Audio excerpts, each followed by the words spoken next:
Disclaimer, this video is not for kids. This is not a family-friendly channel. Whew.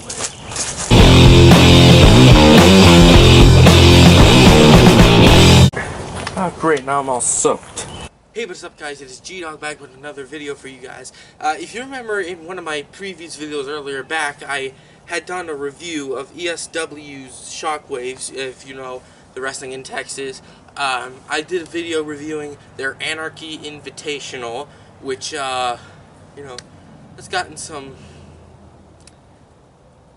likes to it. But anyway, now, which started way back in, I think, February? Yeah, February 15th. Season 3 started. It's something I've been waiting for a long time, because they had said that their Season 3 was going to start in around August of 2019. Unfortunately, you know, due to their minor injuries, there's a whole, like 10-minute video describing why they had to cut back and why they had to postpone Season 3. But, yeah. So now, how many months in the making? Here we are. It's Season 3, Shockwave. Anyway, if any of you remember what happened at the last season of Season 2, I'm going to spoil it. If you want to go watch it, you can. Their channel link will be in the description below. Jeez, I'm a little tired. I was going to say, shit, I lost my place. So if you guys don't remember what happened in the last season, Jerome defeated the Conductor, Cody Rex defeated Austin G for the title, and Alex G won the Extreme Rumble and got himself a title match.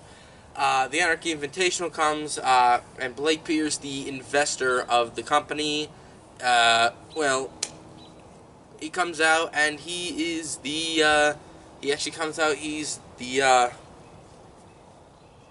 fly near my face. He comes out and he reveals that he's with Austin G and Hollywood, the, later on call it New. And at the beginning of Season 3, they throw in another twist, which, I don't know how to describe it like the movie, just give me a break. It's basically, to make a long story short, Cody Rex and Alex G, they're doing whatever they can to stop Austin G and his new group, the new network group, I call it, called New, N-E-W. Anyway, let's get into the stuff that I like, the positives. Anyway, if I'm looking at the camera, here are some really big positives. I will say, acting has actually improved much more than the other seasons, because in the other seasons, the acting wasn't terrible. They still do a great job in those seasons, but there are admittedly a couple lines that they do in the other seasons that could have used like an extra redo or something, like an extra take.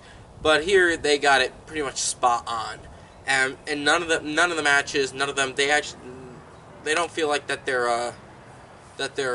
of them feel like they're rushed in any way. I couldn't find the word, but anyway, what else? I like how Alex G does get more things to do in this season. You know, considering in the last season he had the entire, like, basically the entire season out, just so that he can come back at the end. And, it's unfortunate, because we actually get into a problem that he has later on. I do like how in Episode 2, M.O.D. returns. M.O.D., the Master of Disaster. He's a classic, iconic. We'll get into more of him later on. Anyway, I do like a few of the matches that were actually really well handled. If I ever said that, I don't mean to be repeating myself. I did like, what was I just gonna say?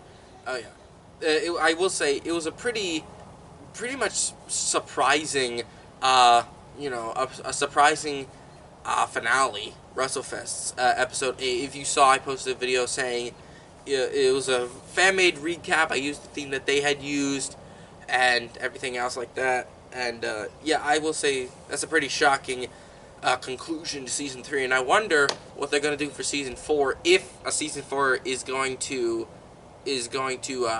happen.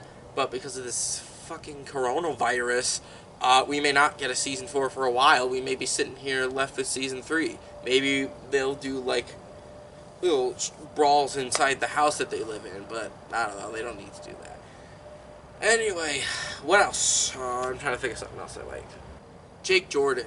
Jake Jordan, he actually, if you guys don't know, the Nerds, Jake Jordan and Tommy Thomas, or now he is called Tom Thomas, they split up, and Jake Jordan, I like how in this season, he's not just given like the typical role of the comic relief that birds fly by, that constantly screws up at everything.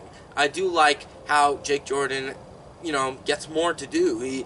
He dons a new look. He gets a luchador mask and everything like that. And yeah, he actually gets to kick some ass, and that's cool and everything. Okay, let's get into the spoilers, or the stuff that I didn't like, because unfortunately there's a shit ton. Anyway, what's the one thing I don't like? Oh boy, I don't like how the storyline was built up.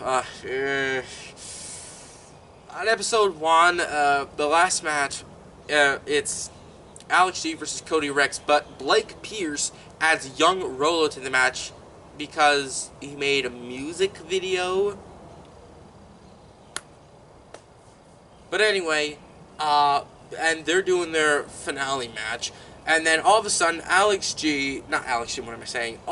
G and Hollywood and Blake Pierce, they come out, start attacking everyone in the group, and then young Rolo wins the title. Listen, I already thought it was stupid enough that they added Blake Pierce to this little group like Austin G's trying to build up. There was no point of, adding this new investor who could have actually, been a decent addition to ESW, trying to help ESW and everything. But no, he's just thrown in as like a savvy, like Mr. McMahon type man. At least he doesn't do the strut, Jesus. But anyway, I don't know what I'm saying at this point. Alright, what else? There's, oh my god, this is a